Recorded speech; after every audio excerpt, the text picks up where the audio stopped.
नमस्कार विद्यार्थी मित्रांनो, आज बघणार आहोत आपण रानपाखरा ही कृतियुक्त कविता।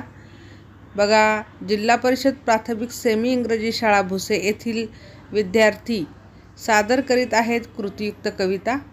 व्हिडिओ अगदी शेवटपर्यंत बघा। चॅनलवर नवीन असाल तर नक्कीच सबस्क्राइब करा। थँक्यू।